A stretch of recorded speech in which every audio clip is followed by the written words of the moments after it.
Hello? There we go. Is that Matt?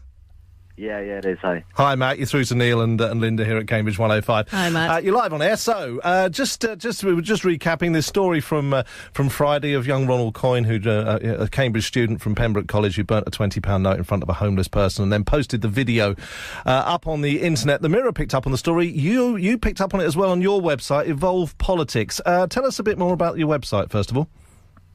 It's a new media outlet. We've been up and running for about a year now.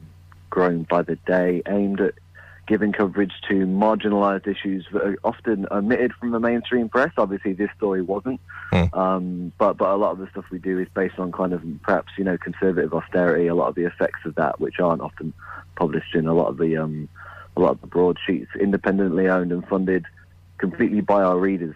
Which means we're kind of free from the sway of certain interests and big money. Wow, okay. And so you picked up on the story, just in the normal way, through your normal channels?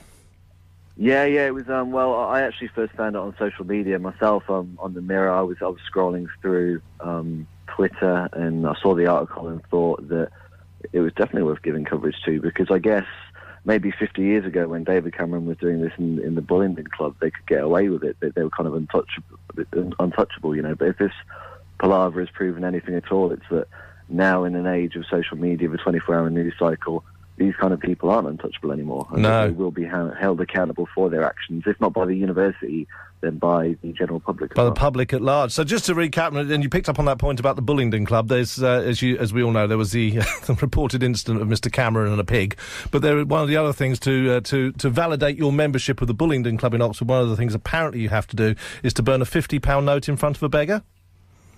Yes, yeah. And this kind of behaviour, is a systemic problem within the Oxbridge institutions, in particular the conservative societies. Like you said, the Bullingdon Club has been known to partake in a similar behaviour to what Ronald Coyne did, and it's kind of a way of imposing their privilege and mocking people who aren't as well-to-do as they are.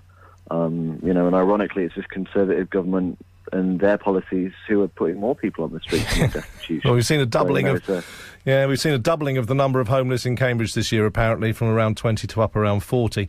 Well, it certainly caused a bit of a backlash. A petition that was started up on change.org this morning has over 21,000 signatures calling for him to be removed from Cambridge University. But you took a slightly different view on it, didn't you? Tell us what happened in your office. Yeah, we did. In response to the incident, we decided that we should set up a fundraiser for a homeless shelter in Cambridge. So I put out a tweet, because obviously I'm not local, I'm based in Nottingham, so I put out a tweet asking if anyone knew of any local homeless shelters in Cambridgeshire, essentially. So we found out about Jimmy's shelter in Cambridge, and the article that we wrote on the story, it got an absolutely huge response, and that indicated to us that our readers and the general public felt the same about this as we did, that some good should come out of such a despicable act. So we started off a fundraiser, and we were amazed with the response, to be honest.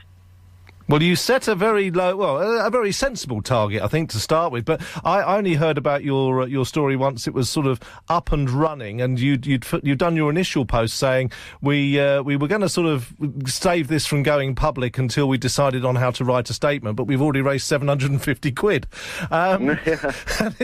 So what was your original target? What did you look to raise? Well, I first put the target at £500. Sounds reasonable, doesn't it? Yeah, no, it does. We didn't expect it to kind of go as viral as it did. I remember, like you said, the night before the story, the night the story broke, I spoke to some of the staff and they thought it was a good idea. So I set up that Just Giving page ready for a midday launch the next day, equipped with kind of statements and stuff. Mm-hmm. Got all of the posts scheduled, ready to go. And when I woke up to actually post them, £750 already. So, we kind of had to reassess our target there. And I left the target at £1,000. I didn't put it up in the end because I just wanted to see how far we could go. Well, But no, I guess when I woke up and I saw, kind of 70 emails in my inbox saying that you've, £10, £20 donations, that was when I knew that it was going to go semi-viral and garner a fair bit of attention. Well, you've done extremely well. I don't know, I presume you're aware that this morning your Just Giving page is currently standing at £4,495.17 new pence. Well done to whoever gave the 17p. And you've got gift aid on top of that of £882.92. So this is over £5,300 you've raised. Yeah, no, it is absolutely fantastic. I did have a quick look this morning. I'm really glad that with gift aid, obviously we've gone over the £5,000. It's amazing, brilliant. And you've had 374 Qantas supporters. So I guess out of all this, we have to say, look, okay, at the end of the day, no one died. And hopefully a young man has learnt a very valuable lesson. And actually, what it has done is that behaviour is not acceptable in our modern society. People will rally against it, either by signing a petition and saying this can't happen, or in a very positive way by actually chipping into Jimmy's, going, do you know what? He can burn 20 quid, here's 10 quid from me anyway. I think this is far more positive reaction, actually, raising money for Jimmy's than signing a petition, because that's up to the college, whether he stays in the college or not. And, we were saying earlier, Matt, that this, at the end of the day, this is an 18-year-old boy who had obviously had too much to drink. Completely unacceptable behaviour. But he's, I'm really glad there wasn't social media when I was that age. Yes, me too. So is this the first time that EvolvePolitics has done anything like this? Yeah, no, it's the first time we've done a fundraiser at all, to be honest. Has it encouraged you to do more? If a story like this came up again, I imagine we would do something along those lines. But I think it was just the kind of outrage that we saw both kind of locally and nationally. Like it was like unlike anything we've seen before on our website, anyway, for months.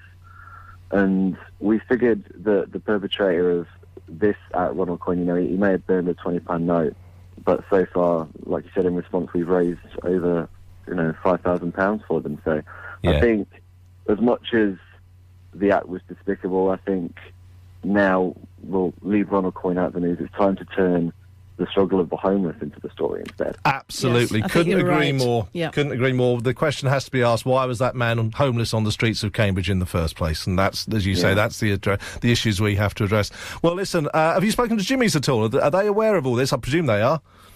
Yeah, they got in touch the morning, the kind of first morning when the fundraiser started, to pick up some steam to say thank you, and I've been in touch with them ever since. And I'm going to give them a call later today to talk about what they'd like to do with the money, because they actually dropped me an email yesterday to say that there are a lot of homeless shelters in Cambridge, so there may be some merit in kind of spreading the wealth in this instance, or at least getting in touch with the actual homeless man who was involved and try and see if we can assist him in some way as well. So I'm gonna give them a call later today and check the feasibility of that. But they did express undying gratitude. I'd say it was.